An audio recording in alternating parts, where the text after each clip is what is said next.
Hi welcome to bihardigital.net। Students, ये article मैंने आज के दैनिक जागरण के पटना संस्करण से लिया है, जिसमें आप देखेंगे कि ऊपर हेडिंग में स्पष्ट रूप से लिखा हुआ है कि बीपीएससी से होगी सहायक शिक्षा विकास पदाधिकारी की नियुक्ति।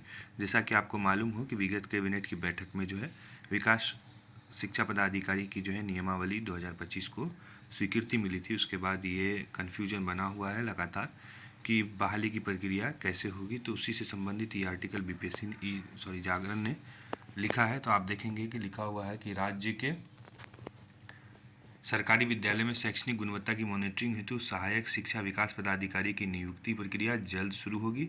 शिक्षा विभाग के स्तर से 1339 पदों पर नियुक्ति हेतु अधियाचना भेजने की कार्रवाई को अंतिम रूप दिया जा रहा है। यानी कि कुल 1339 पदों पर जो है बहाली की प्रक्रिया शुरू होगी। आगे देखेंगे लिखा हुआ है, आयोग द्वारा अभ्यर्थी को लिखित परीक्षा ली जाएगी। इसमें उत्तीर्ण अभ्यर्थियों का साक्षात्कार लिया जाएगा। अभ्यर्थियों की न्यूनतम योग्यता स्नातक। बिहार शिक्षा प्रशासन संवर्ग नियमावली 2025 के मुताबिक अभ्यर्थियों के लिए शैक्षणिक योग्यता किसी मान्यता प्राप्त मान्यता विश्वविद्यालय से स्नातक या समक्ष रखा गया है। वहीं न्यूनतम आयु सीमा 21 वर्ष है। नियुक्ति में राज्य सरकार द्वारा लागू आरक्षण का प्रावधान भी प्रभावी होगा। न्यूनतम आयु की गणना संभावित वर्ष की 1 अगस्त के आधार पर होगी। ये नियुक्तियां बिहार शिक्षा प्रशासन संवर्ग में प्राप्त होगी।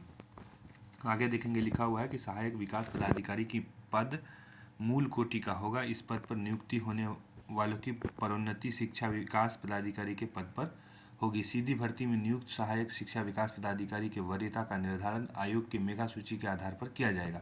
सहायक शिक्षा विकास पदाधिकारी के पद पर नियुक्त कर्मियों की परिवीक्षा अवधि योगदान की तिथि से 1 वर्ष के लिए होगी। जो प्रोबेशन पीरियड होगा वो योगदान की तिथि से 1 वर्ष के लिए रहेगा।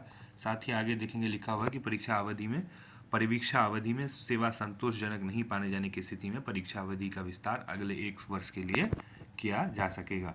जो प्रोबेशन पीरियड है उसमें अगर सेवा संतुष्टि नहीं होती है तो प्रोबेशन पीरियड को बढ़ा दिया जाएगा, ऐसा कहा गया है। नियमावली में भी उसी के हवाले से इन्होंने भी लिखा। आगे देखेंगे लेकिन यदि विस्तारित अवधि में भी सेवा संतोषजनक नहीं पाई गई तो नियुक्ति के आधार पर ऐसे कर्मी को सेवा मुक्त कर दिया जाएगा। नियुक्त सेवा सहायक विकास पदाधिकारी को यथा निर्धारित विभागीय परीक्षा का उत्तीर्ण होना अनिवार्य होगा। विभागीय परीक्षा के विषय, पाठ्यक्रम एवं प्रक्रिया का निर्धारण राजस्व पार्षद द्वारा विभाग के परामर्श से किया जाएगा। पदोन्नति पर विचारार्थ न्यूनतम कालावधि एवं अन्य शर्त वही होगी जो राज्य सरकार द्वारा समय समय पर निर्धारित की गई है। तो आप स्पष्ट रूप से समझ पा रहे होंगे कि विकास शिक्षा पदाधिकारी के लिए जो नियुक्ति की प्रक्रिया है वो बीपीएससी द्वारा पूरी की जाएगी। साथ ही जो है नियुक्ति के बाद जो है